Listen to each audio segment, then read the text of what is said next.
Real Madrid's 4-0 win over Girona on Saturday has them 5 points clear at the top of La Liga's table right now. Craig, you were on the coverage for this game at the weekend. Carlo Ancelotti made a few little tweaks to his Real Madrid side. How did it impact the game? Yeah, subtle changes with the same personnel. We wondered when Benzema left how they were going to fill this void, and that for most of the season has been, we'll call it a front two pairing. Don't forget Daley Blind wasn't in the side, so they had to make a change Girona in the centre-half position. The centre-halves didn't know whether to come out and pick Bellingham up or not. The full-backs couldn't go forward, really, because you had two guys out wide, and sometimes Bellingham was dropping in and putting the extra man in midfield. Little subtle changes with the same personnel. When you see the team, you go, right, you know, Vinícius through the middle, Rodrigo's through the middle, we know what they're going to do. No. He's had a thought, think about it, he's went, how do we give them a problem? This is what we're going to do. And it worked an absolute treat. I have not seen Girona so ineffective going forward this season. And also, it worked really well for Real Madrid because they were brilliant. And not only were they brilliant, Vinícius Júnior was outstanding. Yeah, and we'll get back to him in just a moment because Carlo Ancelotti's had some glowing praise for his player. But Mario, I just want to talk to you guys as defenders. What do you do when you're facing a front three like this? How do you even decide to pick up? The difficult part is that what Craig just said, you know, he kept them wide. But normally Gutierrez, you know, he comes inside the field for Girona, you know, and gives them that extra stability in the middle. So that, if that couldn't happen, you know they have this speed. But one of the key things I felt is like, okay, we talk about Bellingham, right? He's so talented, he's so good and everything. But sometimes you can also watch him in the timing and, okay, at the goal when he got the pass from Vinícius, but also how he gives, the biggest problem he gives them, and any defender, is when he doesn't come against you. When you play against a striker, right, and a striker backs up against you, you know at least where he is. So as a defender, you want that. But when the guy then drops off and plays on the back of the midfielder and waits, and then he also has that pace to go beyond you. And I think that is that floating position that he plays all the time. He's so smart in knowing where to pick up the ball, where the danger is. And he sees space. And I think that was one of the key things. I think, like as a defender, you want to play against that. But then, of course, if you get the guys on the outside, you know, and Vinícius, a 1v1 case with Vinícius and Rodrigo is, you know, okay, you don't have the speed. Let's say you don't have the speed. But then you try to have the intelligence. But they also possess that as young boys. So I think that is what gave them the biggest problem, what they were facing, because you could see a team that had great runs, but you could see the size of Real Madrid was just a step ahead for them. And I think this weekend we could clearly see the difference in the size of a team and the way someone play. Even when you saw a pass of Cruz, the way he dictated the middle of the play, coming out and saying, like, I don't know if I want to extend my contract. Yeah, I understand. Because at the moment, he's enjoying life. Yeah, and as Craig mentioned, Vini Jr was playing on an absolute other level at the Bernabeu against Girona. Afterwards, his coach, Carlo Ancelotti, said, when he plays like this, with this attitude, for me, he's the best player in the world. Would you agree with that, Craig? Best wide player in the world, and maybe with the trickery and stuff, but There's two sides to Vinícius Júnior, and I suppose that's what makes the character, that's what makes the talent. Was great wide play, was almost unstoppable, was hard-working, and it wasn't about the ref's not doing this, the linesman's not doing this, the manager's not doing this. It was about what this guy does best, and that is play football. And when he's got that switched on, and I know sometimes it's been really difficult for him with the off-field stuff, but when he's on that field and he's got this switched on, he is an absolute handful, and we saw that at the weekend. Yeah, and he's helped his side to a 5-point lead at the top of the table, but it's not all sweetness and light right now for Real Madrid because Jude Bellingham came off injured in this game. He's got an ankle injury, and it says Marca here, alert, because obviously there's Champions League coming up. It's 2 to 3 weeks, the club's medical report saying, so he won't feature in the Champions League game away to Leipzig this week.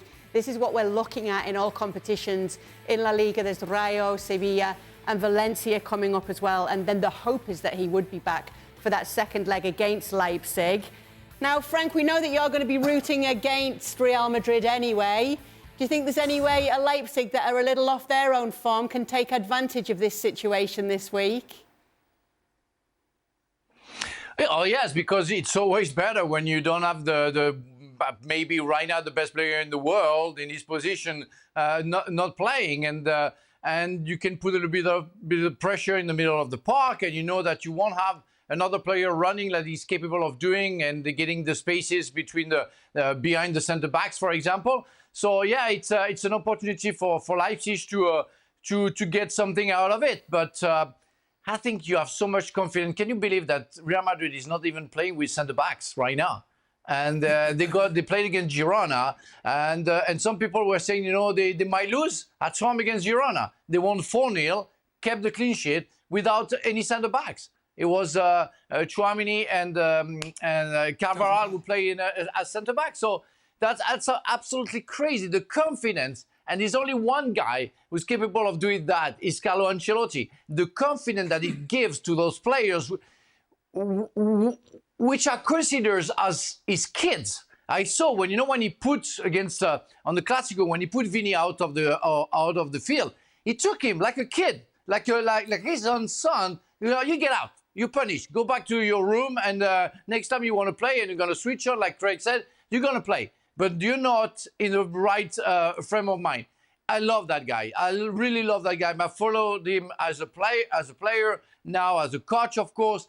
He loves so much the players. He exactly knows how the players think, and he uses them at their best. And I don't think Leipzig, even without Bellingham, can really exist with a Real Madrid capable of doing what they did against Girona.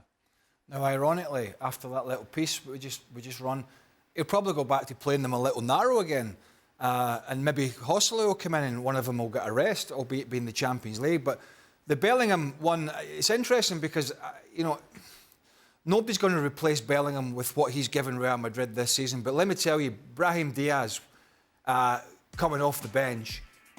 Or starting and just making a difference has been actually outstanding. Mm-hmm. Yeah, he's been absolutely, and he looks like he's so confident about what he's bringing to the team in that final third. And so, yeah, it's a little blow for them, 2 or 3 weeks, nice bit of ice on it. I don't think it's going to be a major blow. Just don't take any risks. Remember the risk they took early in the season with Vinícius Júnior? Yep. Strapped him up with a hamstring, sent him back out. Horrendous decision.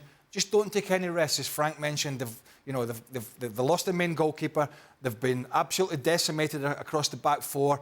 The midfield's been pretty solid, but just don't take any chances. But I really like if it's Brahim Diaz coming in to play this sort of support role to these front guys. I really like him at the moment. He's a terrific little footballer. Yeah, Real Madrid with options off the bench this season, ones that are serving them well as well. But Jude Bellingham, always a miss for this side after what isn't even a full season for him yet, Mario.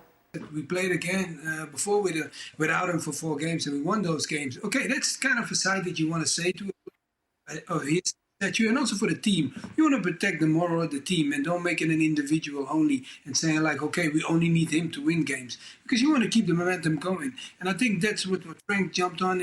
Like, as a coach, I think, you know, we want to learn football from our coaches, but you want to also have a coach that understands the psychological level in the sense of how to talk to a team and an individual and making him understand and saying and getting the best out of you. And I think how you highlight Bellingham, yeah, losing him is a great loss. It's a big loss. I mean, not a great loss, a big loss in the sense of like the ankle, because regardless if you come back, your ankle is always going to be more sensitive in the sense of like the things that you are normally doing. You have to wait to be able to do that again. But away from that, hey, if you manage to put your team out, what you highlight, without defenders, center halves, play your right back as a center half, and then play your right kind of midfielder forward, Vasquez as a right back, and then still manage to make everybody understand what they need to be doing. And I think when you are capable of doing that, you get a team like Real Madrid, because they're incredible. Like the way they play, the understanding and the mindset of each individual is so up to date in the sense of like everybody, if you're watching football, that's what you want to see. You want to see a team that everybody knows what to do. And I think that's how you get the best out of each individual, including a Bellingham we enjoy watching. What Real Madrid did amongst many things they did well at the weekend was keep. Could we call Girona one of the best attacking teams in Spain? I think they are. I think they have been. They've had to bash everybody home and away. I mean, that was normally the stats even back that up. Normally when you watch, and they had Dovbyk back, and so there's a weak point straight away. Carvajal and Tchouaméni against one of the most informed strikers in Spanish football, the big Ukrainian. He's a handful, a right handful. So you're thinking Savinho and crosses into the box, and how is Tchouaméni going to handle going back there? Yeah, he's a big lad, but he's not a centre-back. How is Carvajal going to handle it if Dovbyk pulls onto him? But what Real Madrid did brilliantly from that perspective, they kept Girona, with the way they played, with the way they set the team out, they kept Girona, for the most part, away from the weakest point of their team. The weakest point of the team is the back line at this moment in time. And they really subdued this Girona side from getting with any real endeavour at this back line and putting them under pressure. I mean, Artem Dovbyk up front is probably the least amount of service he's had all season. It must have been so frustrating for him. So they really came up trumps. So that's an unfortunate scenario if you're a neutral watching La Liga, because this is really going to stunt Girona. But I'll go back to the Bellingham scenario. What about the celebration? The celebration, to me, just... I don't think it's arrogance. It's almost like, I belong here. You know, I'm the man. And maybe there is an arrogance to him about it. I don't know. I don't think he's an arrogant young man. But the fact that he just stands there at the Bernabeu and goes, I'm the man. I mean, that's just incredible when you think about the pressure it was on him going there, and what he's delivered thus far from the middle of the park. Potentially going to be the top scorer, potentially, in Spain at the end of the season. There's a long way to go. From midfield, in your first season. At his age. As a youngster. Yeah. I mean, there'll be Barcelona fans sitting watching this going, stop talking about it. Craig, you know what it means? It means, voila, and that's for you. Yeah, I know. I try. When I walk in the studio, I do that, and people just go, get lost.